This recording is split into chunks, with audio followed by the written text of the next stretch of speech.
presidente eleito, Luiz Inácio Lula da Silva, e o vice dele, Geraldo Alckmin, adiaram para amanhã a definição sobre a forma e o tamanho da PEC de transição. A informação de bastidor é do analista da CNN, Caio Junqueira, e o desenho inicial dessa PEC, revelado nesta segunda-feira aqui pela CNN, permitiria uma licença para gastar de 175 bilhões de reais no orçamento de 2023. Afinal, o governo Lula deve ir adiante com a PEC de transição para cumprir as promessas feitas durante a campanha? Esse é o tema que começa agora do debate na CNN e para isso convidamos o deputado federal reeleito Gervásio Maia, do PSB da Paraíba, e também o deputado federal Alexis Fontaine, do Novo de São Paulo. Bem-vindos, boa tarde aos dois. Antes de mais nada, só para explicar aqui as nossas regras, a gente tem por premissa o equilíbrio da fala dos convidados, então cada um de vocês terá 2 minutos para responder. E quando eu aparecer de novo aqui na tela, quando vocês forem responder, eu vou sumir. Quando a minha imagem aparecer de volta aqui na tela, é a sinalização de que o tempo acabou e vocês precisam encerrar o que estiverem falando. Feito então aqui o resumo das nossas regras, vou começar com a primeira rodada de perguntas com o deputado Alexis Fontaine. Deputado, o governo Lula deve ir adiante com essa PEC da transição para cumprir as promessas feitas na campanha? Caso o senhor avalie que exista outra alternativa, qual seria a melhor? O Partido Novo é muito contra essa PEC, né? Como foi contra a PEC Kamikaze, vamos deixar bem claro, esses fura-tetos são verdadeiras irresponsabilidades fiscais que mandam a conta para toda a sociedade, para as próximas gerações, né? Não existe almoço grátis, não existe essa coisa de imprimir dinheiro para poder fazer dinheiro, o dinheiro vem da economia, da geração de riqueza. E o que nós observamos, e é claro isso, que quem paga essa conta, no final das contas, é o mais pobre, porque o sistema tributário brasileiro ele é regressivo e, portanto, por ser regressivo, o pobre paga sempre mais impostos do que o rico. Se o governo quer fazer isso, e fez a promessa durante a campanha dos R$600, mais os R$150 por filho de família, ele também devia ter prometido na campanha de que ia romper o teto em 170, 200 bilhões de reais, tá certo? Promessas sem base e que agora apresentam a conta. O Partido Novo sempre é do princípio de que nós temos que ter responsabilidade fiscal e que, se for fazer alguma despesa extraordinária, que se corte em alguma área ou se comece a economizar, diminuir o tamanho do Estado porque pesa tanto. Quem vai pagar toda essa conta é a sociedade brasileira. Promessas feitas de forma irresponsável e que agora o consumidor, o empreendedor, vai ter que pagar mais essa conta. Esse mesmo discurso foi feito lá na PEC Kamikaze, que nós também fomos muito contra, porque era oportunista, na hora errada e de uma irresponsabilidade fiscal que nós não aceitamos. Portanto, essa é a posição que nós achamos. Se o governo quer fazer esses programas e cumprir a sua promessa de campanha, que faça economias para poder gastar nessa outra área e não simplesmente mandando a conta para todos em forma de uma PEC. Deputado Gervásio Maia, o governo Lula, na sua visão agora, deve ir adiante com a PEC de transição para cumprir as promessas de campanha ou o senhor avalia que exista outra alternativa? Olha, Roberto, inicialmente eu quero agradecer a oportunidade de bater um papo aqui com vocês da CNN, com Alex Fontaine. Boa tarde aí para todos os telespectadores. Deixa eu te dizer, nós estamos vivendo tempos muito difíceis, ainda curtindo uma gigantesca ressaca em virtude dos problemas causados pela pandemia e, infelizmente, o Brasil voltou ao mapa da fome com hoje 33 milhões de pessoas vivendo em total insegurança alimentar. Então, qual o compromisso e a obrigação que tem o presidente eleito Lula? Colocar em prática aquilo que foi prometido. O Brasil tem problemas na sua economia, problemas que precisam ser ajustados. Nosso modelo tributário, aí sim eu concordo, ele é um modelo assim cruel com o povo brasileiro, porque o nosso modelo tributa principalmente lá no consumo, fazendo com que o consumidor, sem saber, pague em torno de 50% sobre tudo aquilo que ele adquire, o que é um verdadeiro absurdo, enquanto que a turma do andar de cima contribui quase nada. Então, o modelo tributário, ele é cruel, sim, mas nós temos pessoas com fome e a nossa responsabilidade é fazer com que, a partir do ano que vem, essas pessoas continuem tendo o apoio do poder público. Então aprovar a PEC da transição, pensando na segurança alimentar das pessoas, dessas 33 milhões de pessoas que estão precisando do apoio do poder público, para que a gente tenha não apenas R$400, e sim R$600 para ajudar na vida dessas pessoas, além dos R$150 por cada dependente que tenha até 6 anos de idade. Então, é realmente muito importante que isso seja discutido, amadurecido com os líderes no Congresso Nacional, para que a gente possa virar o ano trabalhando, descendo efetivamente do palanque e buscando solução para vários problemas que o país tem. Acabou o tempo, deputado. Vou iniciar a segunda rodada com o deputado Gervásio Maia agora. O governo Lula vai conseguir o número de votos no Congresso para aprovar a PEC da transição? Eu fico muito à vontade, Roberta, para falar sobre isso, porque enquanto membro da bancada de oposição, nós lutamos, e ainda era presidente da Câmara dos Deputados, o deputado Rodrigo Maia. O governo federal queria um auxílio emergencial de R$200. E foi a oposição, com a sensibilidade, é preciso registrar isso, da mesa diretora, do então presidente Rodrigo Maia, que nós conseguimos ampliar para R$600. E a votação ela se deu praticamente por unanimidade. A grande maioria da Câmara dos Deputados terminou votando aquilo que nós estávamos defendendo. Eu acredito na sensibilidade de todas as correntes, sim. Deputado Alexis Fontaine, o governo Lula vai conseguir o número de votos no Congresso para aprovar a PEC da transição? Eu acho que ele vai ter que negociar muito, porque, teoricamente, foi eleita uma bancada nova, quer dizer, né, vamos fazer agora nesse mandato ainda, né? Vai ter dificuldades, sem dúvida nenhuma, mas vai mostrar, se conseguir passar, que já conseguiu cooptar a suposta oposição que seria o governo. Ou seja, vão estar negociando já cargos, vão estar negociando diretorias, vão estar negociando o futuro da próxima legislatura, nesse momento, conseguindo o apoio dos deputados. Eu acho extremamente difícil conseguir passar, mas é possível que o governo Lula já esteja no balcão de negócios fazendo as práticas que fez no passado, tá certo? De mensalão, de petrolão, voltando ao mesmo esquema e conseguindo os votos que precisa. Aí nós temos que ver da consciência de cada deputado a responsabilidade que ele tem com o Brasil.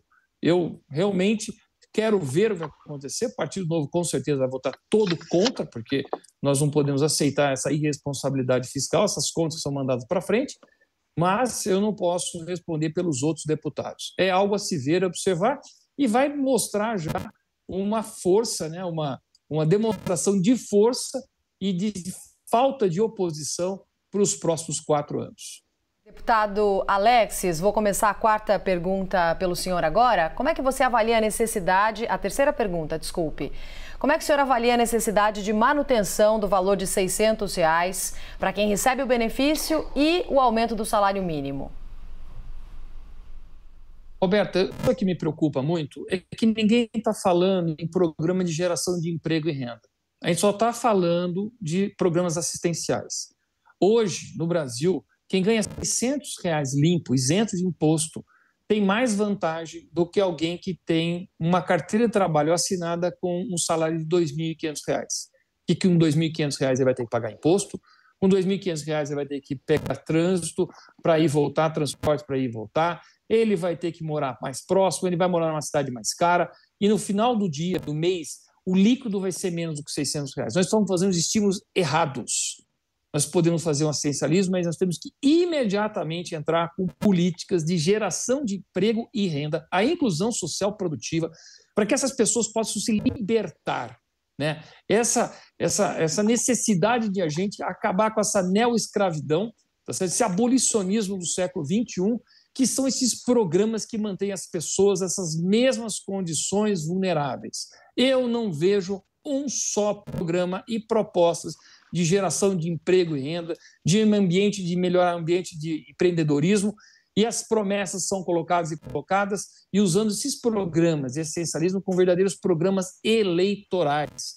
Isso é palanque, fome virou palanque, em vez de virar solução. Então, se ataca a causa dos problemas, aliás, desculpe, a consequência dos problemas, mas não a causa dos problemas.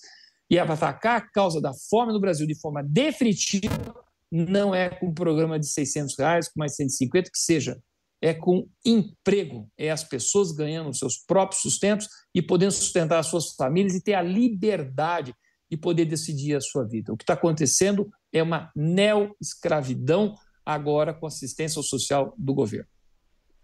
Agora, deputado Gervásio Maia, como você avalia a necessidade de manutenção do valor de R$600 para quem recebe o benefício e também aumento do salário mínimo? Olha, Roberta, o discurso do deputado Alexis, ele é até interessante, mas a gente não consegue resolver essas questões do Brasil com a varinha de condão. Quantas indústrias foram fechadas agora nos últimos 3 anos? Indústrias que existiam no país há uma vida toda. Inúmeras indústrias. Quantas oportunidades, quantos espaços de emprego foram fechados no Brasil? Muitos espaços de emprego. Reorganizar, reestruturar a máquina estatal é algo muito importante. Mas até que isso venha a se estabilizar, quantas pessoas morreram de fome? Nós precisamos sim aprovar a PEC da transição, nós precisamos ter um salário mínimo com aumento real de 1,4% aí nessa faixa, nós precisamos sim de mais de R$200 nesse auxílio dos R$400, nós precisamos ajudar as famílias que têm filhos com até 6 anos de idade. São problemas urgentes. A fome não espera. A fome não tem tempo para esperar. Então, assim, a gente precisa cuidar do que é mais urgente e, ao lado disso, buscar a solução para recuperar os prejuízos que o Brasil tem vivido ao longo dos últimos anos. Não se resolve isso da noite para o dia. Mas a experiência do presidente Lula, a experiência do vice-presidente Geraldo Alckmin, os 2 eleitos, e do nosso time no Congresso, eu espero que todos possam descer do palanque e que a gente possa buscar solução para os problemas do Brasil. O Brasil tem muito futuro. É um país rico, sim, porém um país extremamente injusto. Um Brasil extremamente desigual. Estamos dentre os 10 países mais desiguais do planeta Terra. E é sobre isso que a gente tem que cuidar agora, no início do governo do presidente Lula, a partir do dia 1º de janeiro. Tentar minimizar a fome de 33 milhões de pessoas. Deputados, vocês terão agora 2 minutos cada um para as considerações finais, começando pelo deputado Gervásio Maia. Dizer, Roberta, que a nossa bancada, a bancada do PSB, continuará com o mesmo sentimento estabelecido ao longo dos últimos 3 anos, cuidando das prioridades do país, defendendo aquilo que é importante para o futuro de uma nação com tantas perspectivas para o futuro quanto a nossa. Reconheço que nós temos problemas urgentes, nós precisamos buscar a reforma tributária, nós não podemos continuar com esse modelo tributário no país, injusto, cruel, que impede as pessoas que ganham menos de acessar os bens de consumo, buscar solução para os grandes problemas que o país tem. Acredito muito na sensibilidade do presidente Lula, votei nele exatamente acreditando que ele era o melhor nome para buscar a solução para esses problemas. Agora, sem radicalismo, nós precisamos unir o Congresso Nacional. O Brasil tem fome, 33 milhões de pessoas com fome. Buscar a abertura de oportunidade, de espaços de emprego no Brasil é algo urgente. Mas antes disso, os problemas sociais batem na nossa porta e a nossa responsabilidade é gigantesca em relação a tudo isso. Por isso que eu farei de tudo, junto com a nossa bancada, para a gente unir forças e fazer como fizemos em outros momentos muito, muito difíceis do Brasil, a exemplo da dura travessia que fizemos em relação àquele momento vivido no mundo todo, em relação à pandemia. Então, vamos, o Brasil tem um futuro muito próspero, agora a nossa responsabilidade ela tem que ser fora do palanque. A eleição terminou e agora vem a responsabilidade de buscar solução, trazer solução para muitos problemas que iremos ter pela frente. Deputado Alexis, 2 minutos para suas considerações finais, por favor. Eu venho falando muito que o problema da fome no Brasil não é falta de comida. O Brasil é o maior produtor de comida do mundo e um grande exportador de comida. O problema do Brasil é a falta de renda para poder comprar comida. Então, se nós sabemos exatamente identificar qual é o problema, a gente tem que atacar a causa do problema. E a única causa que nós podemos atacar aqui é, de novo, a geração de emprego e renda. O deputado mencionou que muitas empresas quebraram, muitas portas foram fechadas, são mais milhares de desempregados na rua. mas não é bem isso o número que nós estamos vendo. Na verdade, os empregos estão, inclusive, diminuindo, muito em função dos grandes projetos que foram aprovados, os novos marcos do saneamento básico, o novo marco do setor ferroviário, transporte de cabotagem, a infraestrutura no Brasil que está sendo criada agora e gerando empregos. O foco que nós temos que ter no Brasil é um Brasil que fala que tem grandes problemas, mas sempre teve grandes problemas. A fome sempre esteve presente nos problemas. E a gente nunca ataca definitivamente a causa desses problemas. Não há nenhum motivo para o Brasil passar fome, para o Brasil ser pobre. O Brasil é um dos países mais ricos em reservas, em oportunidades de todo tipo, mas a burocracia, o excesso de Estado, as reservas de mercado, aqueles que têm cartórios, aqueles que têm privilégios no Brasil, boa parte, classe política, acabam fazendo com que a renda fique cada vez mais concentrada. Ela concentra por excesso de intervenção. Então, o que a gente trabalha e luta é para mais livre mercado, da livre iniciativa, daqueles que geram emprego, aqueles que querem mais oportunidade, o sistema tributário descomplicado, um Estado mais eficiente, enxuto e que entregue muito mais ao cidadão, custando muito menos, fazer com que a gente tenha um ciclo virtuoso de crescimento no Brasil. Tá certo, conversamos com o deputado federal reeleito Gervásio Maia, do PSB da Paraíba, com o deputado federal Alexis Fontaine, do Novo de São Paulo. Muito obrigada aos dois pela participação no debate aqui no Visão CNN.